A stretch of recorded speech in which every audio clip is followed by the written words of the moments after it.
함께 말씀 보겠습니다. 오늘 우리에게 주시는 말씀은 시편 110편 말씀입니다. 시편 110편 말씀을 우리 한 절씩 교독하며 말씀을 보겠습니다. 주님께서 내 주님께 말씀하시기를 내가 너의 원수들을 너의 발판이 되게 하기까지 너는 내 오른쪽에 앉아 있어라 하셨습니다. 주님께서 임금님의 권능의 지팡이를 시온에서 하사해 주시니 임금님께서는 저 원수들을 통치하십시오. 임금님께서 거룩한 산에서 군대를 이끌고 전쟁터로 나가실 날에 임금님의 백성이 즐거이 헌신하고 아침 동이 틀 때에 새벽 이슬이 맺히듯이 젊은이들이 임금님께 모여들 것입니다. 주님께서 맹세하시기를 너는 멜기스데덱을 따른 영원한 제사장이다 하였으니 그 뜻을 바꾸지 않으실 것입니다. 주님께서 임금님의 오른쪽에 계시니 그분께서 노하시는 심판의 날에 그분께서 왕들을 다 쳐서 흩으실 것입니다. 그분께서 문나라를 심판하실 때에 그 통치자들을 치셔서 그 죽음을 이 땅 이곳저곳에 가득하게 하실 것입니다. 함께 읽겠습니다. 임금님께서는 길가에 있는 시냇물을 마시고 머리를 높이 드실 것입니다. 아멘. 오늘 우리가 이제 읽었던 이 110편 말씀은 구원의 관점에서 볼 때는 참 중요한 시입니다. 대부분의 시는 그 시의 운율에 자신의 감정과 생각을 담아 짓습니다. 고통 가운데 있을 때, 때로는 기쁨 가운데 있을 때, 또는 자연이 주는 감동이 있을 때, 또 자신의 삶에 깨달은 바가 있을 때 마음을 담아 시를 짓습니다. 하지만 다윗의 시라고 표제가 되어 있는 이 시는 특별한 의미를 가지고 있습니다. 그러니까 신약에서 17차례 이상 오늘 이 시편이 인용되었기 때문에 그렇습니다. 이 당시 유대인들에게도 이 시는 특별한 시였습니다. 그러면 이 시편 110편의 이 시의 내용, 의미와 내용이 무엇인지를 한번 살펴보겠습니다. 오늘 첫 번째 절은 이렇게 시작하죠. 주님께서 내 주님께 말씀하시기를 이라고 시작합니다.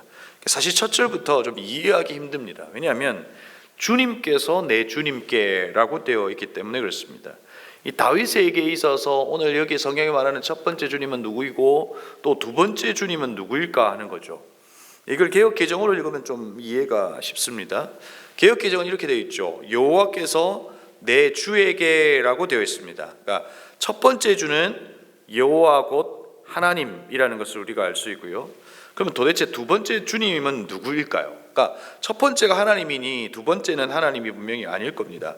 그러면 다윗이 왕인데 주인인 또 다른 왕이 있을까요? 그러니까 그 주님이 왕이라고 하는 것에서 주님이라고 이해할까요? 그러니까 다윗 자신은 아닐 거니까 분명히 아닐 수 있겠다 싶습니다. 그럼 이 부분을 인용하고 있는 마태복음을 통해서 사실은 알 수 있습니다. 그러니까 마태복음 22장 41절 이후에 예수님께서 바리새인들에게 묻습니다. 너희는 그리스도를 어떻게 생각하느냐? 그는 누구의 자손이냐라고 묻습니다. 그들이 예수님께 대답하죠.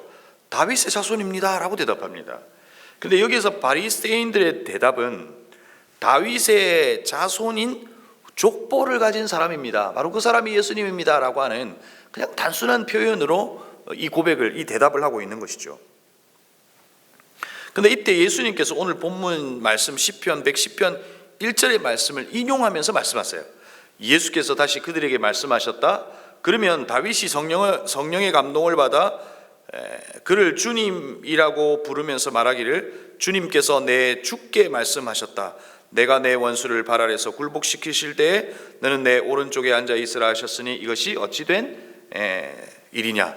그러니까 이게 무슨 말이냐면 다윗이 성령의 감동을 받아서 오늘 이 시를 썼다는 거예요. 그러면서 오늘 시편 110편 1절 말씀을 예수님께서 인용하시면서 바리새인들에게 말씀하시죠. 그러면서 이어서 또 이렇게 말씀하시죠. 다윗이 그리스도를 주라고 불렀는데 라고 되어 있어요. 어떻게 그리스도가 그의 자손이 되겠느냐? 그러자 아무도 예수님께 한마디도 대답하지 못했으며 그날부터 그에게 감히 묻는 사람도 없었다라고 기록하고 있어요. 그러니까 여기에서 말하고 있는 다윗이 그리스도를 주라고 불렀는데 라고 하는 것을 볼 때 오늘 여기에서 말하고 있는 두 번째 주님은 바로 예수님이시다 라고 이해할 수 있다는 것이죠. 예수님께서도 시편 110편의 말씀을 인용하시면서 두 번째 주님이 누군지를 이야기해 주고 있는 거죠. 1절의 말씀은 하나님께서 예수님에게 말씀하고 이 말씀을 다윗을 통해 고백하게 하심으로 예수의 오심을 미리 말씀하신 것이죠.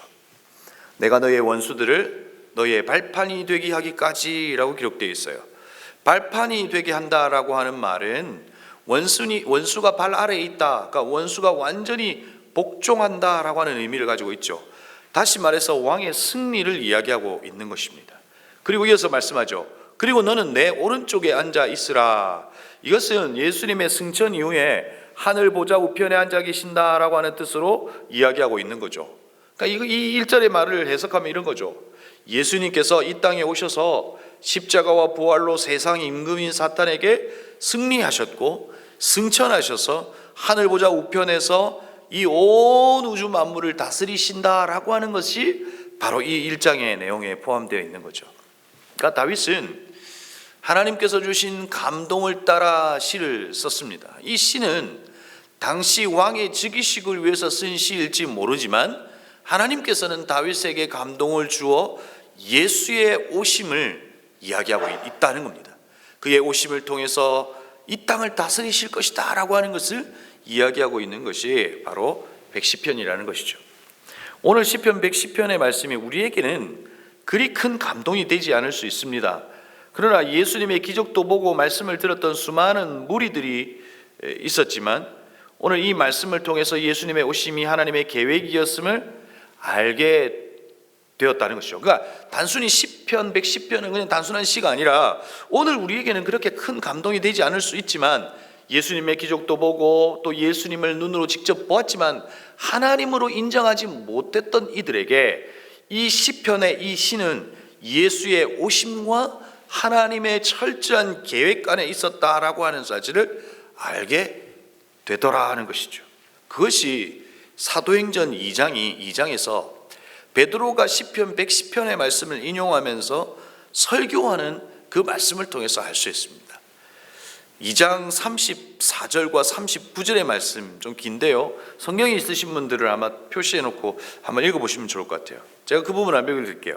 다윗은 하늘에 올라가지 못하였으나 그는 이렇게 말씀하셨다. 주님께서 내 주님께 말씀하시기를 내가 내 원수를 내 발 아래에서 굴복시키기까지 너는 내 오른편에 앉아 있으라 하셨습니다. 그러니까 베드로도 지금 110편 1절의 말씀을 인용하고 있는 것이죠.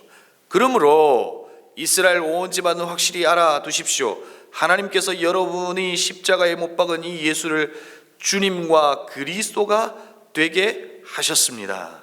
사람들이 이 말을 듣고 마음이 찔려서 형제들이여 우리가 어떻게 하면 좋겠습니까? 하고 베드로와 사도들에게 말하였다. 그러니까 그들이 본 예수가 그냥 탁월한 한 사람이 아니라 그가 하나님께서 예언하고 계신 다윗을 통해서 예언하고 계신 예수 그리스도였다라고 하는 것. 그러니까 내가 그를 죽였다라고 하는 사실 앞에서 마음이 찔렸다는 거죠. 그런 이들에게 베드로와 사도들이 말합니다. 회개하십시오. 그리고 여러분 각 사람은 예수 그리스도의 이름으로 세례를 받고 죄 용서를 받으십시오. 그리하여 성령의 선물을 받을 것입니다. 이 약속은 여러분과 여러분의 자녀와 또 멀리 떨어져 있는 모든 사람 곧 우리 주 하나님께서 부르시는 모든 사람에게 주신 것입니다. 그러니까 베드로는 시편 110편의 말씀을 인용하여 그들에게 사실은 복음을 선포하고 있는 거죠. 그들이 깨달았고 그리고 그들이 회개했고 그들이 성령을 받았고 수천의 사람들이 주께로 돌아오는 일들이 일어난 겁니다. 시편 110편은 다윗의 시가 부활하신 예수님을 하나님께서 예비하신 메시아임을 증거하는 단순한 노래가 아니라 중요한 자료가 되었다는 거예요. 그래서 많은 무리들이 이 오신 예수님, 그냥 사람으로서의 예수님이 아니라 그분이 하나님이시다는 것을 깨닫고 예수님을 나의 주님과 그리스도로 고백했다는 것입니다. 자, 이어서 나오는 이제 3절과 4절을 통해서는 이제 오실 예수님이 어떻게 이 땅을 다스리는가라고 하는 그 통치에 대한 이야기를 하고 있어요.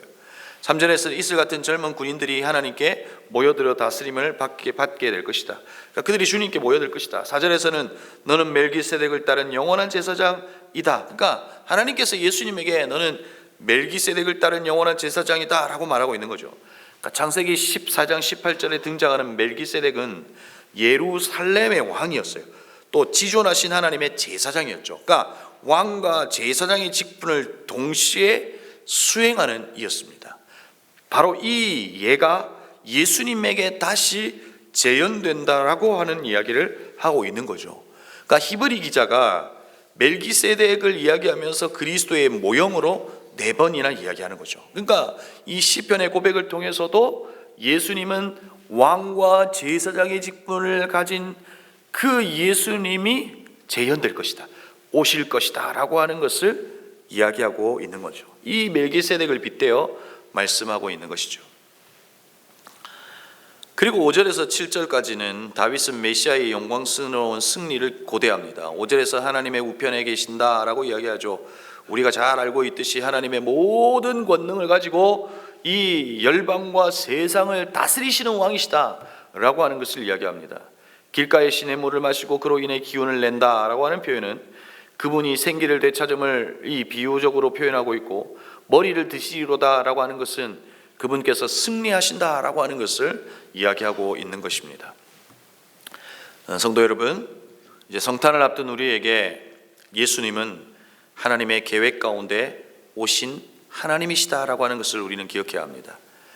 예수님은 이 땅에 오셔서 우리를 위해 죽으셨고 우리를 위해 부활하셔서 우리의 구주가 되셨어요. 또한 하나님은 하늘 보좌에 앉으셔서 우리를 위해 중보하시고 통치하시고 계시다는 것입니다. 이 온 우주 만물의 왕이시고 우리의 왕이시다라고 하는 것을 잊지 않았으면 좋겠습니다. 내가 내 인생의 주인이 아니라 예수님이 나의 왕이십니다라고 하는 이 고백이 우리에게 있었으면 좋겠다. 특별히 성탄을 기다리는 우리의 마음 가운데 그 예수님을 우리의 마음에 모시고 예수님의 오심을 기다리는 그 마음이 또한 있었으면 좋겠다 하는 것이죠. 특별히 이 나라가 혼란한 시간을 겪고 있을 때 오늘 우리의 기도가 무엇이어야 할까요? 하나님께서 이 땅의 왕이십니다. 이 땅을 다스려 주시고 다시 이 땅의 질서를 찾게 해달라고 하는 이 기도를 우리는 하나님 앞에 올려드려야 할 겁니다. 또한 하나님은 하나님의 사람들로 하여금 이 세상을 보존하시고 다스리시기를 원하세요. 그래서 오늘 우리의 삶에도 하나님의 다스림이 있게 하시고 오늘 하나님께서 다스림 앞에 우리의 작은 순종과 또 우리의 삶의 다스림이 일어나는 그 일들을 통해서 우리가 서 있는 자리마다 하나님의 통치와 다스림이 있는 하나님의 나라가 되게 해주십시오. 하나님께서 이 땅을 다스리시는 그 보존과 다스림에 우리도 참여하게 해주십시오 라고 하는 이 기도가 우리 안에 있기를 바랍니다. 시편 110편 말씀을 오늘 하루 깊이 묵상하시면서 예수님의 오심의 이유를 다시금 고백하기를 원하고 예수님이 나의 왕이시고 이 땅의 왕이신 것을 인정하고 하나님이여 이 땅을 다스려 주옵소서, 우리의 삶을 다스려 주옵소서라고 하는 이 기도가 이 말씀을 통한 우리의 기도가 되기를 간절히 소망합니다. 오늘 시간 합심으로 함께 기도하기를 원합니다. 말씀을 기억하면서 기억하십시다. 하나님, 나의 왕이 되어 주십시오. 이 땅의 왕이 되어 주십시오. 다스려 주옵소서. 나의 구주가 되신 것처럼 문 영혼에게도 예수님이 구주가 되게 하시고 예수의 오심의 이유가 성탄을 기다리는 우리 앞에서 깊이 묵상되어지는 이 시간들이 되게 해달라고 기도하십시다. 계속해서 우리는 잊지 말고 기도해야 합니다. 하나님이 나라를 불쌍히 여겨 주옵소서. 악은 드러나 심판을 받게 하시고 하나님의 공의와 정의가 그분의 다스리심이 이 땅 가운데 나타나게 하여 달라고 기도하십시다. 그리고 주일 예배를 위하여 기도하십시다. 내일 또 그 예배 가운데 하나님을 향한 갈망이 우리 안에 있게 하시고 하나님의 임재가 있는 예배가 되게 해달라고. 그리고 내일은 학습 세례 입교 개종식이 있습니다. 그들이 예수님을 나의 구주라고 고백하는 그 예배 앞에 다시금 믿음을 결단하고 예수님을 믿기 전과 후의 삶이 완전히 다른 인생의 삶으로 살아갈 수 있도록 그런 고백과 삶의 시작이 되는 학습 세례 입교 개종의 시기 되게 해달라고 내일 주일을 위해서 같이 좀 기도해 주셨으면 좋겠습니다. 함께 기도하시겠습니다.